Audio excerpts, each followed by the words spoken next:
I can start with. Yeah. ॐ अज्ञानतिमिरान्धस्य ज्ञानञ्जनशलाकया चक्षुरुन्मिलितं येन तस्मै श्रीगुरुवे नमः। श्रीचैतन्यमनोभीष्टं स्थापितं येन भूतले स्वयं रूपा कदा मायं ददाति स्वपदान्तिकम्। वन्देऽहं श्रीगुरुं श्रीयुतापदकमलं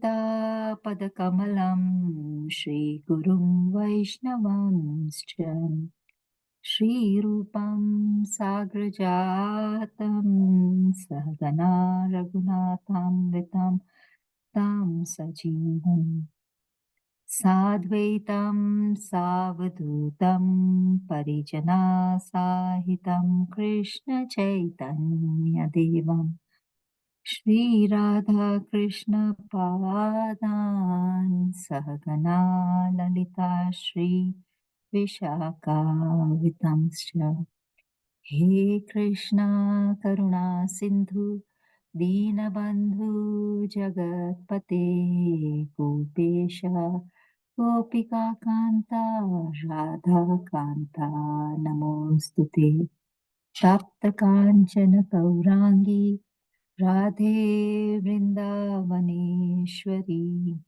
वृषभानुसुते देवी प्रणमामि हरिप्रिये वाञ्छकल्पतरुभ्यश्च कृपा सिन्धुभैव च पतितानां पावनेभ्यो वैष्णवेभ्यो नमो नमः। श्रीकृष्ण चैतन्य प्रभु नित्यानन्द श्री अद्वैत गदाधर श्रीवासादि गौरभक्तवृन्द हरे Krishna Krishna Krishna Hare Hare Hare Ram Ram Ram Hare Hare. Hare Krishna, everybody. Please accept my humble obeisances and Dandavat pranams. Today we have our favorite Madan Gopal Prabhuji. He has not joined us. I just invited him a half an hour ago. So maybe he's sorting out few things. As we are waiting for him, let me send him a message. But we are reading the Srimad Bhagavatam. We are on Canto 3, Chapter 1. And the text for today is text 16. Do I have any volunteers? I had requested Madan Gopal Prabhuji to probably talk on Vasant Panchami or do our text. But as we wait for him to come, we can start reading the text 16. Do I have a volunteer who would read the text? I guess everybody might be listening. Yes. Yes, Hare Krishna. Yes, sir. Hare Krishna Mataji. Please accept my humble obeisances. You can try. Okay, we start with Om Namo Bhagavate Vasudevaya 3 times. Yes. Om Namo Bhagavate Vasudevaya. Om Namo Bhagavate Vasudevaya. Om Namo Bhagavate Vasudevaya. Okay, so today we're reading from Srimad Bhagavatam, Canto 3, Chapter 1, text verse 16.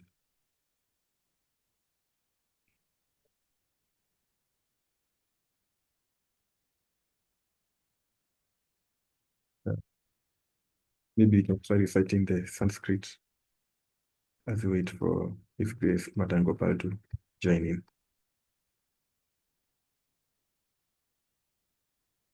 Yes, go ahead.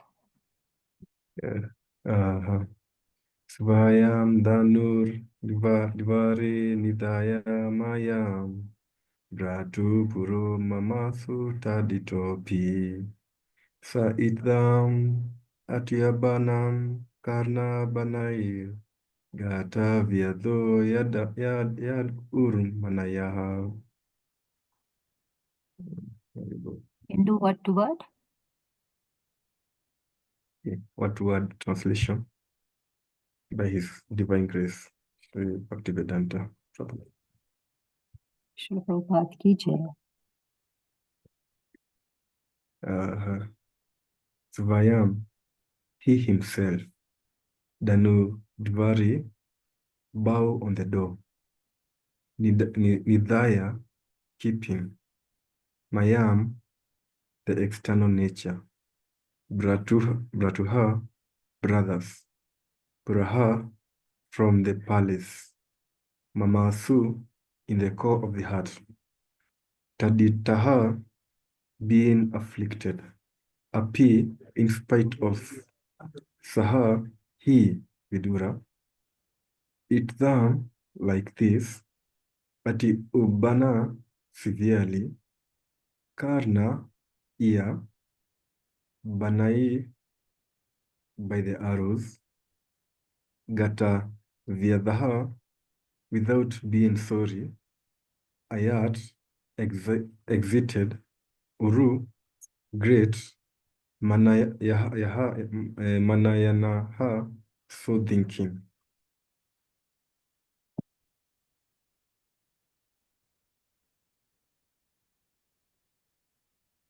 Let's move on to translation and purport, Prabhuji. Okay. Translation. Thus, being pierced by arrows through his ears and afflicted to the core of his heart, Vidura placed his bow on the door and quit his brother's palace. He was not sorry, for he considered the acts of the external energy to be supreme.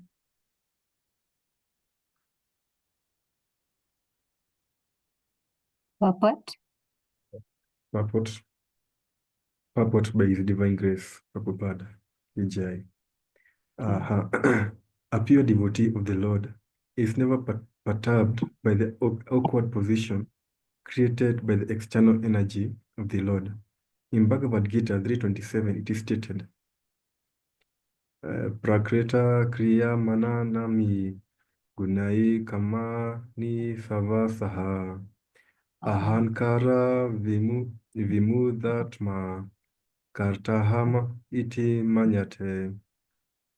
A conditioned soul is absorbed in material existence under the influence of different modes of external energy. Absorbed in the false ego, he thinks that he is doing everything by himself. The external energy of the Lord, the material nature, is fully under the control of the Supreme Lord, and the conditioned soul is fully under the grip of the external energy. Therefore, the conditioned soul is fully under the control of the law of the Lord, but due to illusion only, he thinks himself independent in his activities. Duryodhana was acting under the influence of the external nature, by which he would be vanquished at the ultimate end. He could not accept the sound advice of Vidura, but on the contrary, he insulted that great soul, who was the well-wisher of his whole family. Vidura could not understand this because he was a pure devotee of the Lord, in spite of being strongly insulted by Duryodhana's words. Vidura could see that Duryodhana, under the influence of Maya, the external energy, was making progress on the path toward his own ruination. He therefore considered the acts of the external energy to be the supreme.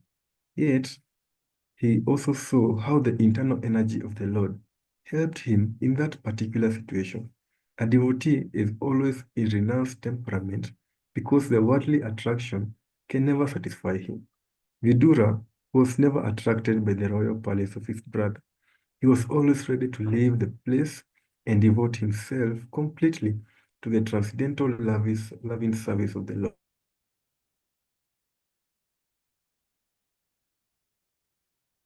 Just continue. Let's finish it. And instead of being sorry at the throne,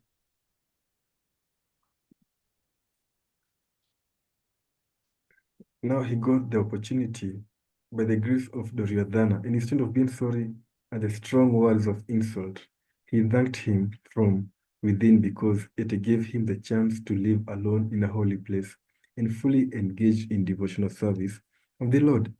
The word Gatavyataha, without being sorry, is significant here because Vidura was relieved from the tribulation which troubled every man entangled in material activity. He therefore thought that there was no need to defend his brother with his bow because his brother was meant for urination. Thus, he left the place before Duryodhana could act. Maya, the supreme energy of the Lord, acted here both internally and externally. Wow, Srimad thank you Bhagavatam. very much. Jai. Hare Krishna, Prabhuji, thank you for joining us. Madan Gopal Prabhuji, thank you for Haribol, Hare Krishna, thank all you. your time and effort. Please, I'm in my office right now at lunch hour, but just thought I'll join you. Hare Krishna. thank you very much for joining in and giving your precious time. I just contacted you half an hour ago, and thank you for accepting to mentor us.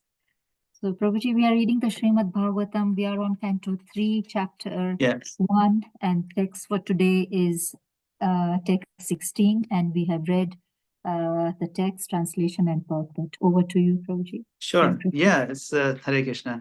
Yeah, looking at the purport, thank you. Let's see who all are here today. We got, let me just first see who all are here. Bhakta Dennis Muko Haribol, Panchali Mataji, Indusa Mataji, Doreen, Prasanatma Prabhu, and Penu Madhuri Devi Dasi. What? Oh my goodness. I'm like, I know this name. Hare Krishna. It's one Amazing. day old name.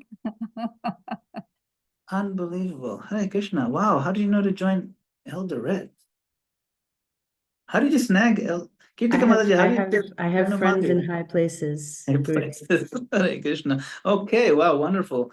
Well, I'm like, wait, I know another with Benu Mataji. Okay, very well. All right, so this one is a very important verse. I mean, the verse Prabhupada is quoting in here, it's very interesting. Now, I'll tell you something interesting. Just 1 minute ago, I was talking to, so Prashant was here, by the way. Prashant is our friend. He was here in my office about 15 minutes ago. He came to the initiation yesterday, and he brought his boss over. And his boss sat with me for half an hour and explained how he's been trying to find from Bhagavad Gita ways to come out of stressful, difficult situations. So this purport is about that, okay? And it gives you a key on how we can use Bhagavad Gita to Krishna conscious understanding, and how Vidura is dealing with it in this way, and how great devotees leverage difficult situations to make spiritual progress rather than have difficult situations destroy them. And so he was explaining to me the same thing, that when my boss is very heavy on me, I feel a sense of like I'm worthless, and I feel that I will never be able to even do any work. So, sometimes a very toxic environment. So Vidura could have easily felt the same thing when he was so insulted by Duryodhana's sharp words. So then Prabhupada very beautifully in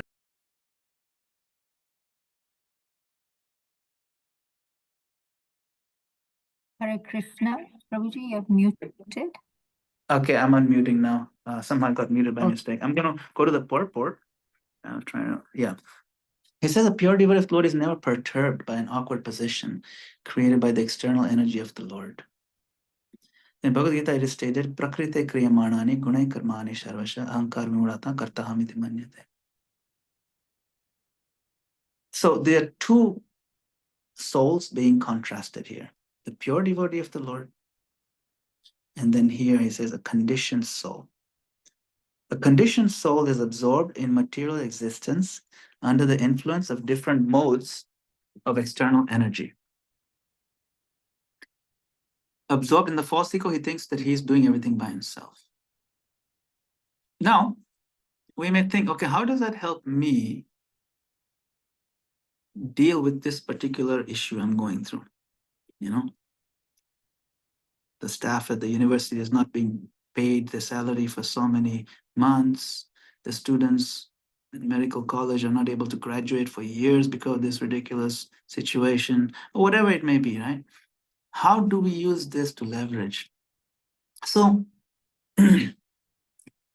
all our experiences in the world, they tend to move us emotionally. There's movement, okay? Either we become elated, or elated, encouraged, all kind of positive movements, or they can move us down. We feel irritated, maybe, or we can even go anywhere from irritated to devastated, and anything in between, right? So, but we get moved. We move from our current state, either upward to an elated state, or a very negative state. That movement has a potential for us, has potential for growth. When there's emotional movement, there's potential to learn something. That learning that accompanies that emotional movement will be very valuable. It'll have a lasting effect, that learning. Right? If you learn a lesson, like, yeah, I learned my lesson. There was a very heavy lesson, but I learned it. You'll never do it again. Why? Because it's not a theoretical thing. It was coupled with real experience and combined with emotion. It was very heavy. It was very painful. You'll never do it again. So similarly, if you learned your lessons, mean you leveraged the situation. Either you'll profit or you learn something out of it. I used to work for a hedge fund. Hedge fund is a kind of company that they buy and sell stocks, right? And they make profit even if the market goes down. Even if the stocks fall, they make profit in general. And if the stocks go up, they also make profit. How do you do that? Well, you position yourself. So you buy certain stocks and then you sell short certain stocks. So certain stocks that have a good chance of going down, you bet that they go down in such a way that you make money when they go down. So similarly, devotee positions himself perspective-wise, that even if this thing goes down and if something fails or something very bad happens, I'm positioned myself so much with so much wisdom, so much perspective, so much depth, so much detachment, that when this happens, yes, it'll have an emotional impact, but I will leverage it to become much deeper in my Krishna consciousness, to make a lot of Krishna conscious progress. Krishna conscious progress does not depend on your external comforts, whereas a conditioned soul's idea of happiness depends on our external comforts. You see, so ordinary investors' idea of happiness depends on market always going up. If it goes down, he feels sad. But a hedge fund investor is so well positioned. When it goes down, he's happy. When it goes up, he's happy, because it's a win-win. And that's what Krishna consciousness perspective gives you. You see, every situation is a winning situation because you'll profit from it. How? Your emotions got moved and you learned something, but you learned it in a very good way. It didn't crush you. It made you stronger. See, how do you get in that position? Recognize that it is not me who is producing these things. It's not me. It's not my strength that I'm succeeding. You see, if I think I am the doer, kartaham iti manyate, then I'm a fool. Vimuda atma means foolish soul, conditioned soul. So let's look at this verse again. Prakrite kriyamanani gunai karmani sarvasha ahankara vimudatma kartaham iti manyate. That is tied by the modes. Gunai karmani. The work is tied by the three modes, right? And he's driven by the modes that the soul has acquired. But he doesn't realize that ahankara, he's ahankara vimudatma. He's thinking that he is the doer because of the false ego. Ahankara, to think I'm this body. Iti manyate. He's thinking, he's believing. Manyata, so manyate. So absorbed in the false ego, he thinks that he is doing everything by himself.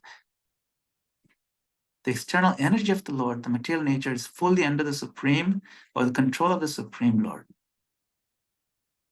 And the conditioned soul is fully under the grip of the external energy. Therefore, the conditioned soul is fully under the control of the law of the Lord. but only due to illusion, he thinks himself independent activities. So here now the Prabhupada gives the example of Duryodhan, and here Duryodhan is the one, he's thinking that he's fully in control. He can say anything he wants, he can do anything he wants. He doesn't realize that very soon he's going to be vanquished. The negative activities that he's doing will have very severe repercussions. See? He couldn't accept the advice of Vidura. Rather, he insulted him. Vidura is like Dharmaraj himself, you know. Vidura actually, in one sense, is the father of Yudhishthira Maharaj. Did you know that? Do you know Vidura is the father of Yudhishthira? Because Yudhishthira's actual father is Dharmaraj, Yamaraj. And Vidura is Yamaraj himself when he was cursed. So he actually came from that angle. But he got insulted, right? And Vidura, he could understand what is always going on. So he didn't take it. Of course, it was hurtful. I'm not saying it doesn't pain. Okay, when one is insulted or slapped, the pain is there, right? The physical sensation of pain is there. But the suffering, he chose not to suffer. He chose not to suffer the sensation. Pain may not be optional, but suffering is optional. Suffering depends on your mental perspective of the situation. So that's why it says Vidura could understand that the person who is perpetrating this insult is just working on the three modes. So you understand this because he's a pure devotee of the Lord. He was able to step away from the situation and observe it from above, almost like a sociologist coming and observing like some other remote tribe and seeing how people interact. He's seeing himself, he's seeing Duryodhan, okay, he's a mode of nature, he's run completely by passion, ignorance. It's okay, whatever. That perspective, sometimes those painful situations force us into that detached perspective. And that moment of observing the situation, detached perspective, gives you a little more progress in self-realization. See, so this is what Vidura is doing here. He's leveraging a negative situation to become even closer to Krishna.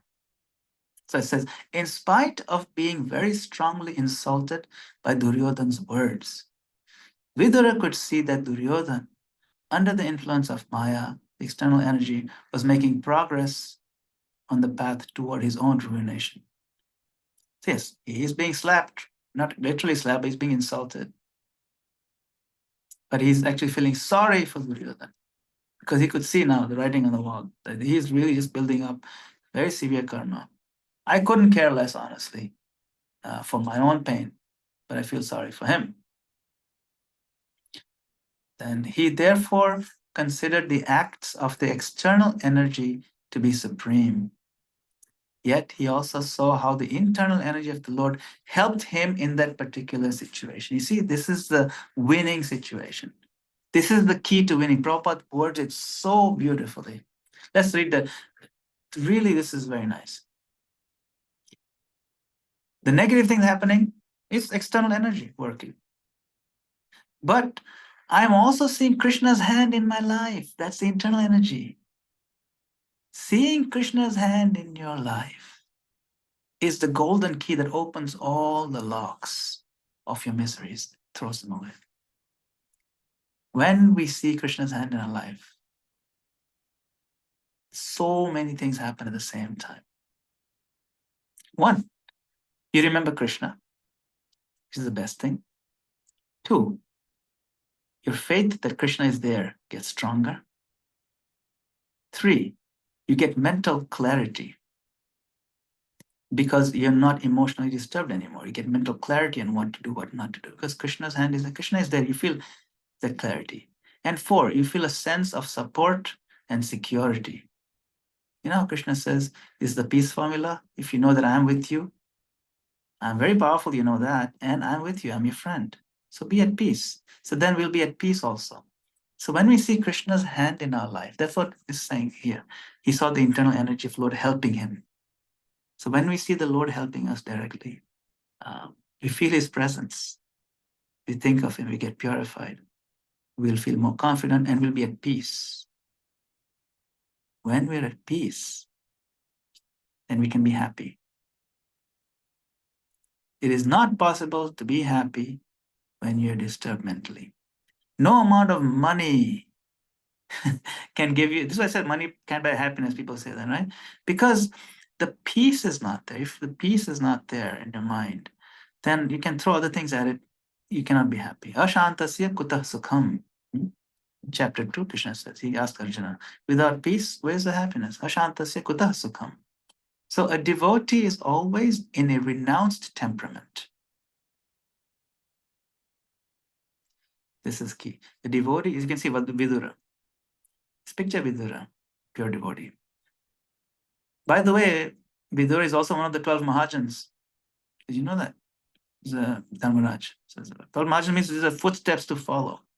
That's why he's a classic example, role model for all of us. A devotee is always in a renounced temperament because the worldly attractions can never satisfy him. We may not be there, okay? We may not be there. We feel attracted to worldly attractions. We feel pulled, but that's fine. We start losing taste for them gradually because we have higher taste. And when you get to the point where these attractions don't satisfy us, then we develop a sense of renunciation. You don't need to be a sannyasi to be renounced. You don't need to be brahmachari sannyasi. That renunciation is requested and required of all of us. And we don't get attracted by those. I mean, we've been there, done that. It's really not that nice. It's really overhyped. Material pleasures are quite overhyped. They don't meet up to the expectation. They don't meet the advertised goals. So Vidura was never attracted by the royal palace of his brother. He was always ready to leave the place and devote himself completely to the transcendental loving service of the Lord. Now he got the opportunity by the grace of Duryodhana. Look at the words. Duryodhana is being kind to him. Grace of Duryodhana. Oh, thank you, your grace, Duryodhana. Prabhupada is so amazing. By the mercy of Duryodhana, he got the opportunity to go and focus more on Krishna consciousness, dealing with palace affairs. And instead of being sorry at the strong words of insult, he thanked him from within because it gave him the chance to live alone in a holy place and fully engage in devotional service of the Lord. It's like super vacation for a devotee. Wow, I can chant all day long. It's awesome. This is another cool thing we can learn from this. When we get an opportunity to chant all day long, are we excited? Maybe, maybe not. If we are not, it's because we haven't fully developed the taste for chanting. And for us, it's still a bit of a drag. Sometimes we have taste, glimpses of a taste, but not like all day. You can't sit and do it 10 hours a day. So that should be a lesson for us to take home, that why do I not have that taste? From tomorrow, I'm going to build a deeper taste. I'm going to use the 4-gate system, chanting deeper, better japa. I'm going to pray to the Lord. And I want to come to the point in my japa where the prospect of chanting 10, 12 hours a day excites me rather than intimidates me. That's what we want to do. So this is a Vidura situation right now. He's excited. You see, the circumstances that forced him out of the palace, and he's thanking Duryodhana. You actually gave me a vacation now, and I'm excited about this. I'm going to the holy place. I'm going to go to Vrindavan, something nice, sit under a tree, sit in front of Radha Kund, and just meditate on the Lord and chant Hare Krishna. The word gata vyatha, without being sorry, is significant here. See, he was not upset. Can you imagine when you insulted so badly, and for a Kshatriya to insult it like that? But no, he says gata vyatha. He was relieved from the tribulation which troubled every man entangled in material activities. He therefore thought that there was no need to defend his brother with his bow because his brother was meant for ruination. Thus he left the palace before Duryodhana could act. Maya, the supreme energy of the Lord, acted here both internally and externally. Now this is another interesting point worth noting. Maya is generally seen as the energy that deludes us. And that's the default meaning to Maya, means it's not there. It is not what it looks like. Okay, it's illusory. But in the context of energy, there's also Yoga Maya, which is the energy of the Lord that facilitates his divine pastimes, his spiritual activities. So here, Prabhupada now highlights that the Maya is acting both internally and externally. Externally, to create an unpleasant, insultive situation, and internally, by reminding, inspiring Vidura that this is the hand of Krishna, and it uplifted him. Same energy, remember. Every time we remember Krishna, like in a loving way, in a thoughtful, grateful way, that is the internal energy of the Lord giving us her mercy. If we can remember Krishna, we can thank Radharani. My dear Radharani, thank you for reminding me of Krishna. You are the internal energy. If it wasn't for you, I would not have remembered Krishna. I would not have had a good feeling today about Krishna. I depend on you. You are really my main boss. I worship you. So Maya here refers to both Mahamaya as well as internal energy. See, this purport is loaded with all kinds of amazing perspectives. And Prabhupada just flowed from his lotus mouth, this whole purport is so packed. So when you see a picture, a painting of Duryodhan insulting Vidura, all these realizations come along with that painting because we've read this purport. All these perspectives and complete package on how to apply it in our lives. It's amazing. That's why reading Bhagavatam daily is so important, so nourishing. I'll pause here if there's any inputs, questions, comments. Hare Krishna. Hare Krishna, are there any questions? Prabhuji, since people are thinking about questions, just again a clarification. So Maya externally is the one that we call delusion, but internally it's the internal potency, but it's not Maya, or is it Maya? Yeah. It's Maya. That's why I call Yoga Maya. Maya also means mind, my energy. So depending on the context, it can be translated differently. You see, to understand this, in the Nectar of Devotion, Prabhupada explains very nicely. I'll give you the analogy he uses. Prabhupada uses the analogy of electricity. Electricity is just energy, right? It's just movement of electrons. It's energy. Now, the effect of the energy depends on how you channel that energy. So you can use it through a heater to heat your room in a cold day, or you can use the same electricity through AC unit to cool the same room. But the energy is the same. It's not like you have two different energies. You don't have a different wire for cooling and a different wire for heating. No, the energy is coming from the same, kinderuma dam. But how you use it is what makes it external, internal. That's all. So if it has impact of deluding, it's still Krishna's energy. That's the cool thing. It is still, it's not somebody else's energy. It's not like there's some Satan. It's not like some anti-Krishna who is like Krishna's permanent enemy. It's not like that. All energies come from Krishna. So even what we consider dark energy or light energy, uplifting, one is superior external, superior internal, and inferior external. One is deluding, one is uplifting. Krishna talks about it in the 9th chapter, if you know, right? It says, Moga Shambho Karmano, Moga Jnana Vichetasaha, Rakshashim Asurim Chaiva, Prakritim Mohinim Ashrita. That those who are Rakshashi type, the demonic type, they take shelter of Mohini Prakriti, the deluding energy. In the very next verse after that, he says, Mahatmanastu Mam Partha Daivim Prakritim Ashrita. But he uses but to contrast from the previous verse. But the great souls, they take shelter of Devi Prakriti, who is Radharani. They take shelter of the divine energy of mind. So both are energies and both mind. That's what he's saying. But one is for the Rakshashi type and one is for the great souls. There's only two. We don't have a third option. We are always taking shelter, as it's our fundamental nature to take shelter of one of these two. That's all. There's no third option. So either we are following deluding energy or we are under the shelter of the internal potency. Thank you very much for that clarification. So there is no gray zone. It's There is either nothing. or. So it's pure black and white. It's on and off. You're pregnant or you're not pregnant. That's it. There's no like somewhat pregnant. No, it's one or the other. Thank you. Thank you for that clarification. Any questions or comments before Prabhuji goes on? Bhakta Mukul, Hare go Krishna. ahead. Anyone? Hare Krishna, Gurudev. Please accept my humble obeisances. As you were talking, I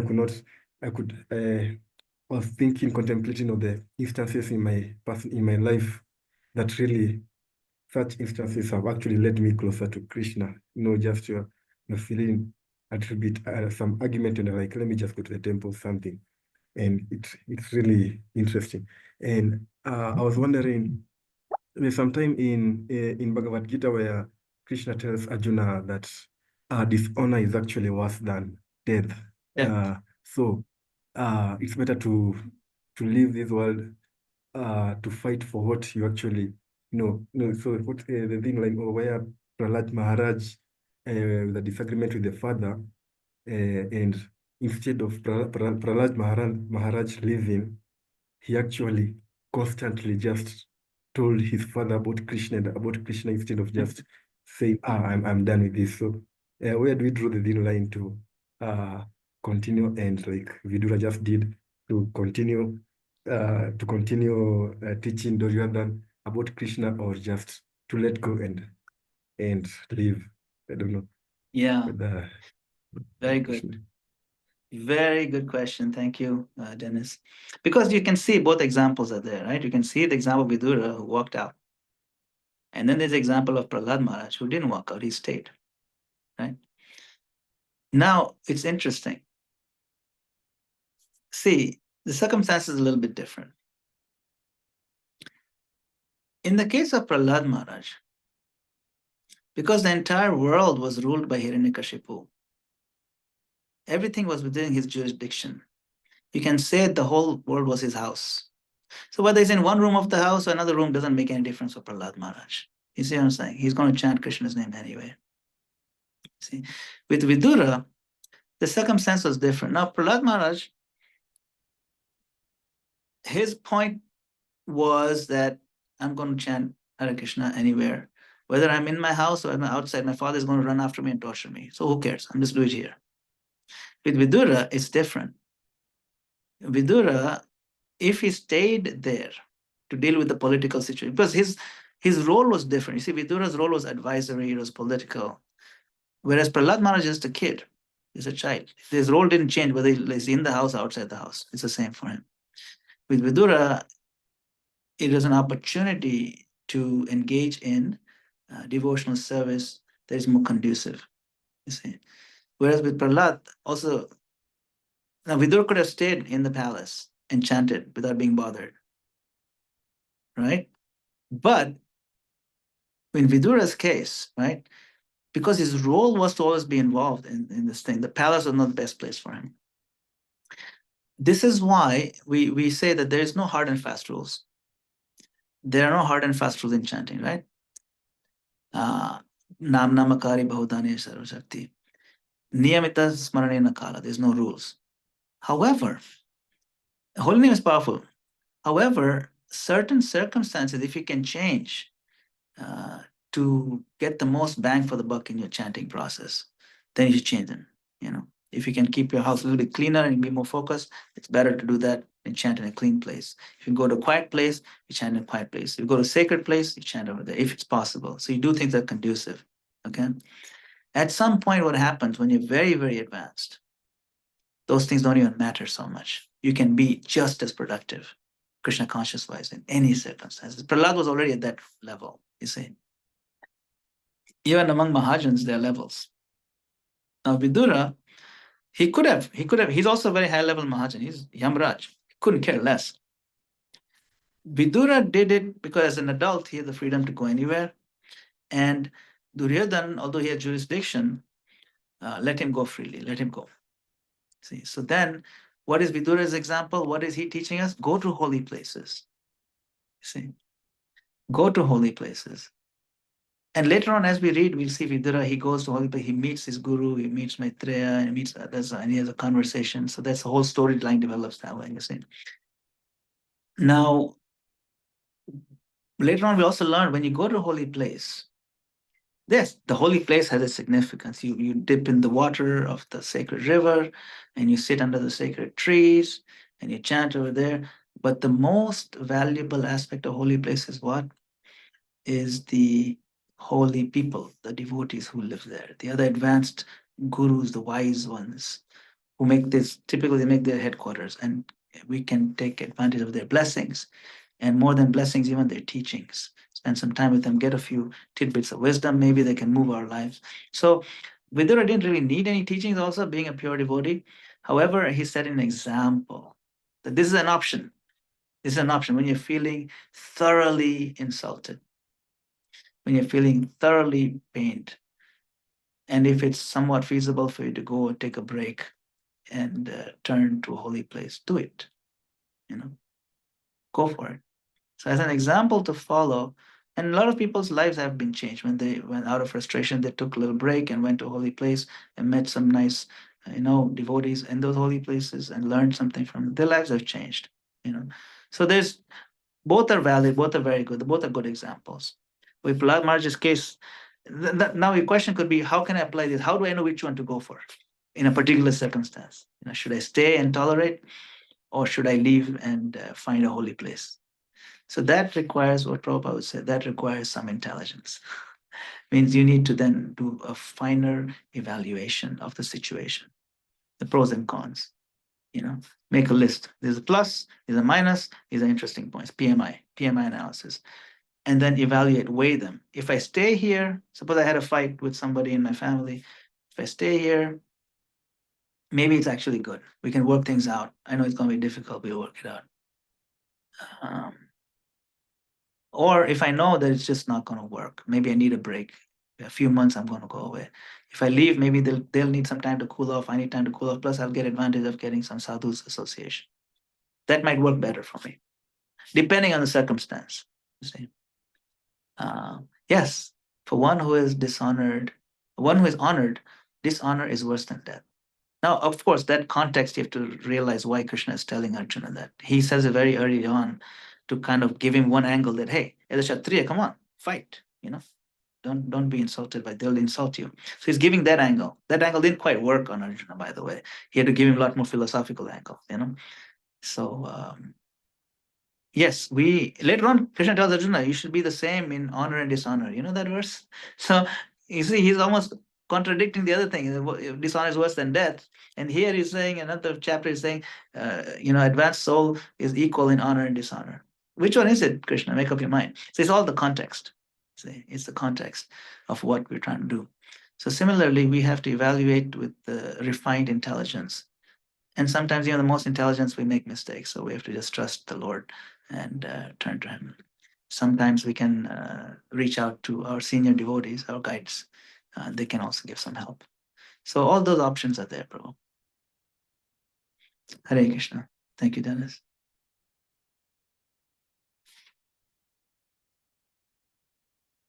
Hare Krishna. Any more comments or questions? Oh, Nashon is here. Hare Krishna, Nashon. Nice to see you. Cool. Hare Krishna, Prabhu. How are you? I'm fine, thank you. Yeah. Can I ask a question? Just one. Sure. What about the instance in this world where you try to practice Krishna consciousness, but our parents are kinda don't want us to practice Krishna consciousness? It's just like the case of Prahlad Maharaj, but Prahlad Maharaj was trying to instruct his father about Krishna consciousness, but in most of the people I've met, like their parents, they are trying to force them out of Krishna consciousness. And okay, I'm one of them.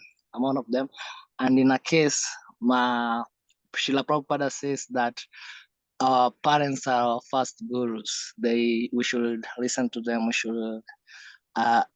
should respect what they are saying. So I'm like, I'm kind of confused. I don't know what to do in that case. Yes, yes. It's a good question. I'm also one of you, by the way. I'm one of them. My parents were not happy when I took up Krishna consciousness. They tried to force me out of it for years and years and years.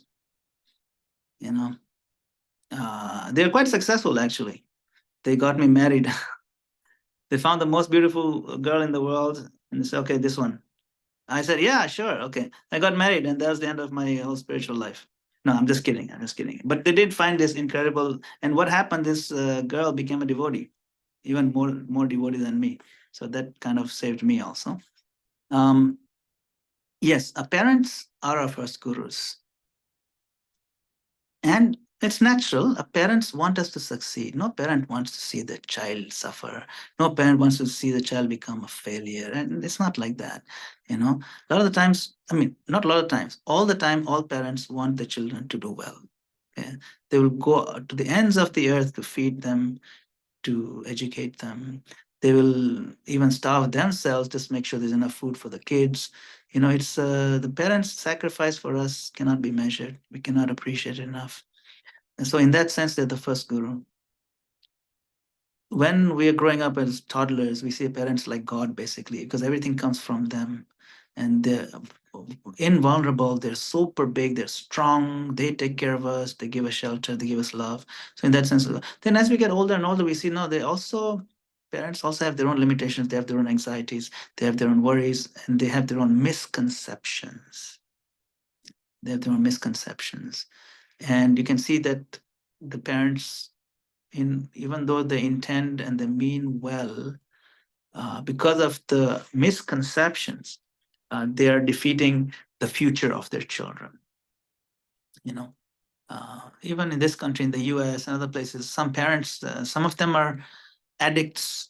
They have children, but the parents themselves are addicts to some drug, and so they end up destroying the lives of the children also. I'm not saying that's the case there. I'm just saying that just because someone is an adult doesn't mean they'll always do the right thing.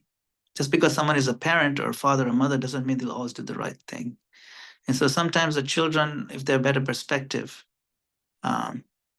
then we don't need to defer to every single misconception just because someone is a parent.